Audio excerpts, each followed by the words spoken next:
Ya Ustadz, pada umumnya manusia dalam keadaan sakit dia malas untuk beribadah. Lain dengan halnya para ulama atau orang-orang alim terdahulu, jika mereka keadaan sakit maka mereka malah semakin semangat dalam beribadah. Mohon nasihatnya Ustadz bagi kita orang-orang awam yang kurang ilmu dan iman, apabila kita tertimpa sakit kita tetap bersemangat dalam beribadah. Ya akhi, iya. Pernyataan ini mungkin perlu diluruskan dulu ya, bahwa dalam keadaan sakit para ulama terdahulu semakin rajin beribadah. Karena justru rasa sakit itulah yang menghalangi untuk beribadah.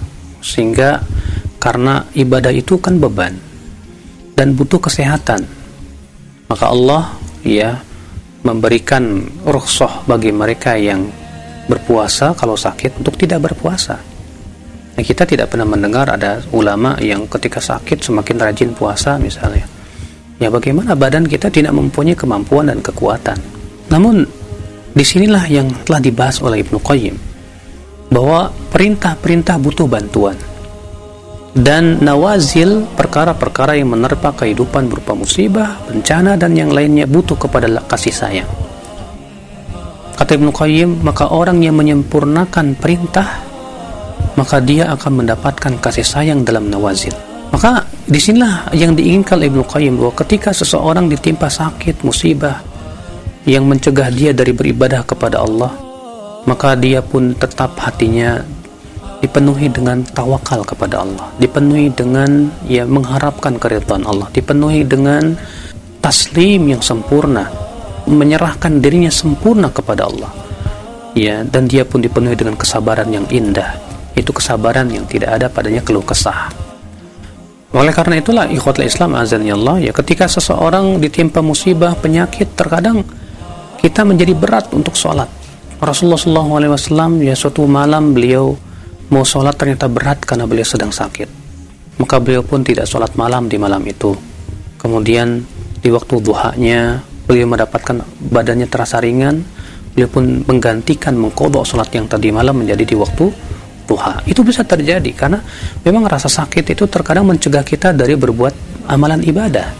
Namun subhanallah, dengan kasih sayang Allah, apabila kita meninggalkan suatu ibadah karena adanya udzur sakit, sementara kita memang punya rutinitas ibadah tersebut, maka tetap Allah menilai, memberikan pahala yang sempurna.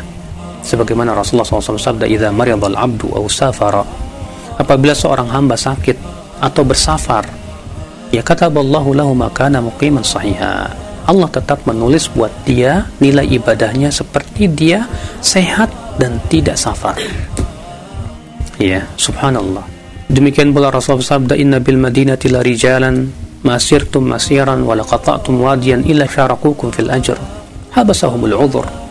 Sesungguhnya di kota Madinah ada beberapa orang yang ternyata mereka punya udhur, tidak bisa ikut berjihad bersama kalian, tapi tidaklah kalian melewati lembah, tidak pula melewati bukit kecuali mereka bersekutu dengan kalian dalam pahala.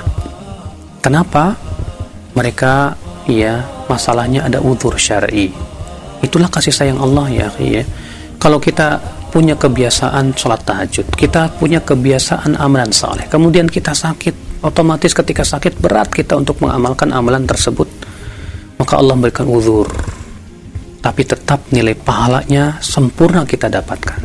Ini sebagai kasih sayang Allah kepada hamba-hambanya yang menyempurnakan ya perintah-perintah Allah.